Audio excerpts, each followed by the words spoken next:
seen, the whip in his arm and what pitchers did back then.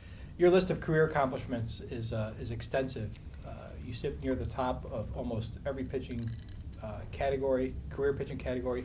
Is there one particular accomplishment of yours that you are most proud of?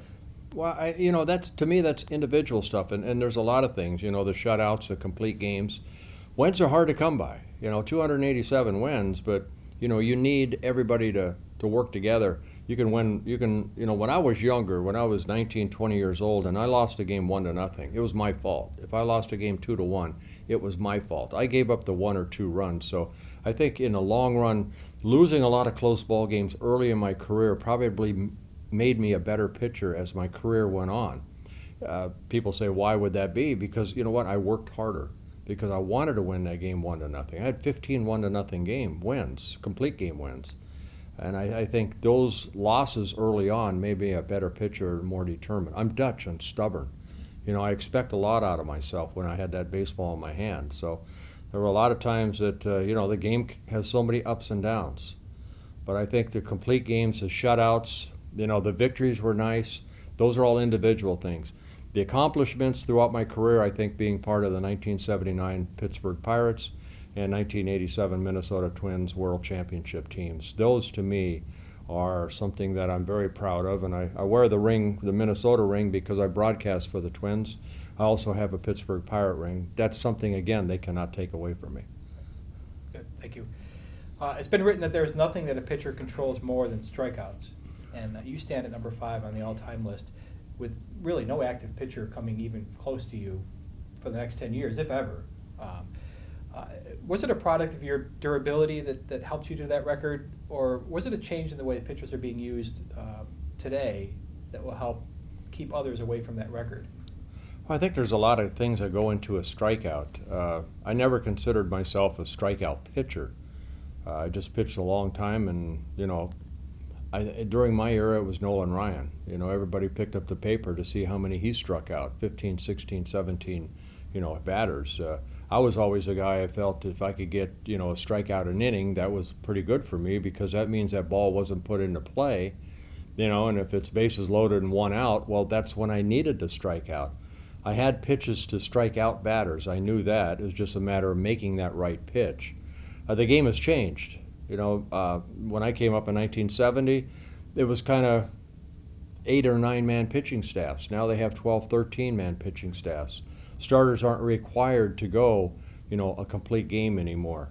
So I'm glad I pitched in the year I did. I really am, because again, that's the type of guy that I was brought up to be, someone that wanted to go to work was told to go to work from 8 to 5.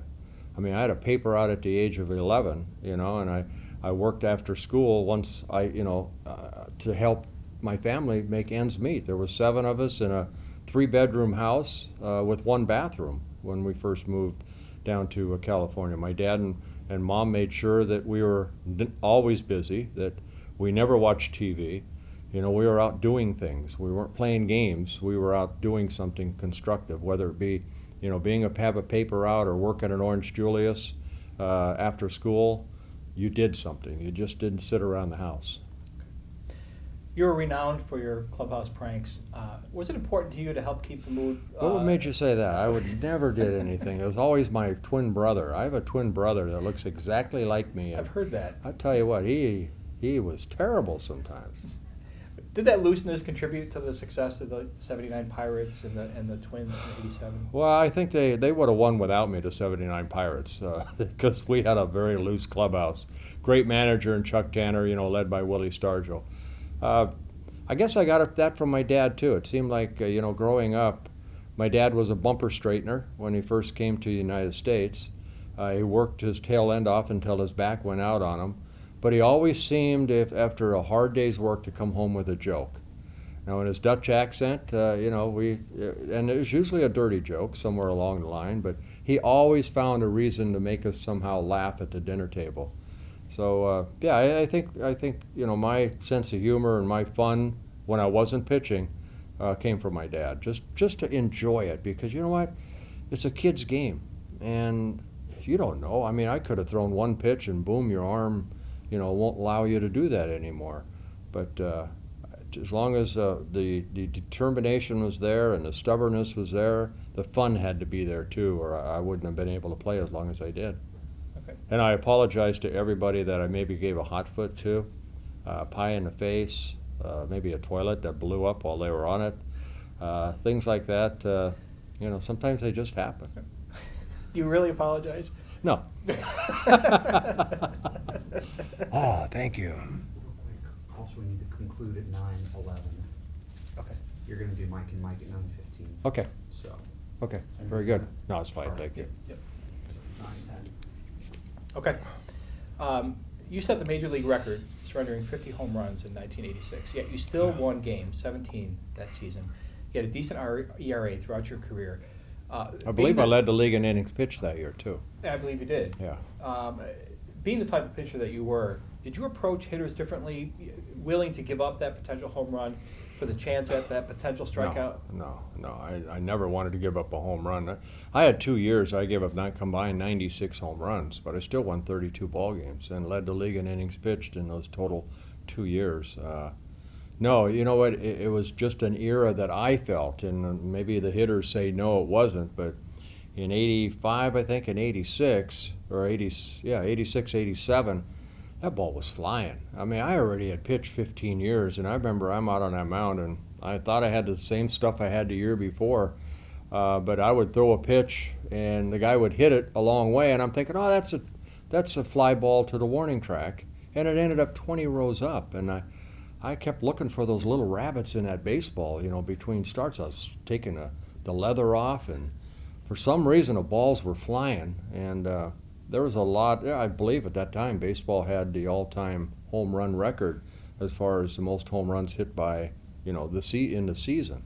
But I contributed to that. I was on a ball club too, the Minnesota Twins, that scored me a lot of runs. I had Kent Herbeck, Gary Gaetti, Kirby Puckett, Tim Laudner. There was a lot of offense there, so hey, I didn't walk a lot of guys. I challenged them, and they beat me. Actually, there's a friend of mine, Jim Wiesner, Clubhouse guy at the time. He asked me how my lone pitch was doing. And I said, what do you mean, lone pitch? He says, well, every time you give up that home run, it seems like you're just throwing that lone pitch where you're just kind of loaning it to him. I said, yeah, but I didn't realize they'd hit it that far. Also, at that time, I worked on a BP fastball. I think Mike Mussina was probably one of the best that, in a 3-1 situation, you don't want to walk them, so you take a little off the fastball, and I guess I just didn't take enough off because, boy, they hit that ball a long way.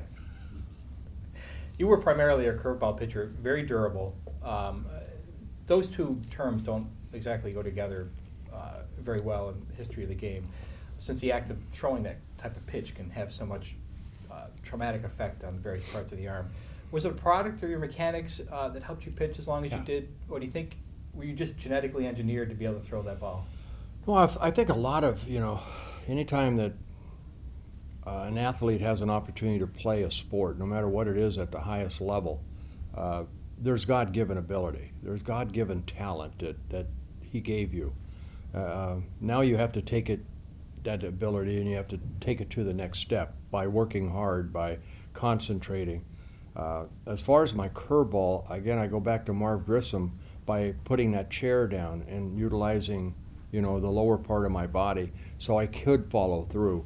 To throw a good curveball, you have to be able to bend your back and really allow that ball to do the tumbling, rather than if you stop here, it's not going to tumble as much compared to, say, get through that ball. So, I think it was just a combination of art of visualization, realizing that I could throw that ball, and I had the confidence that I could throw that curveball in any situation. Bases loaded, I always ended up every of my warm-ups, especially toward the end of my career, between starts and prior to the game, it was always 3-2 pitch, bases loaded, bottom of the ninth in the 7th game of the World Series, and I had a 1-0 lead. I had to throw a strike, whether it be a fastball, curveball, or a changeup.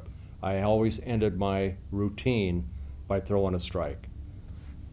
I was pretty lucky that way.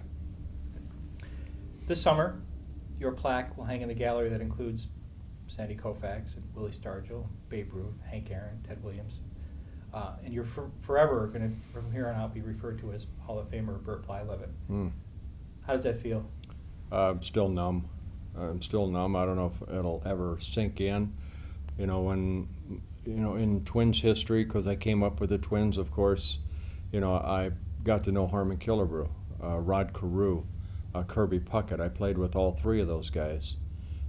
When they walk into a room and they're introduced, it's not Kirby Puckett, it was Hall of Famer Kirby Puckett, Hall of Famer Harmon Killebrew, Hall of Famer Rod Carew. It'll be an honor. It'll be an honor, and I hope to respect that, you know, and do the best I can representing Cooperstown baseball, the Hall of Fame. You just try to be a good person, and hopefully all the accolades are nice, but it's not going to change me. I'm still going to mess with people. Still going to do the Circle Me Bird thing. Oh yeah, oh yes. I'll have a lot of fun with it.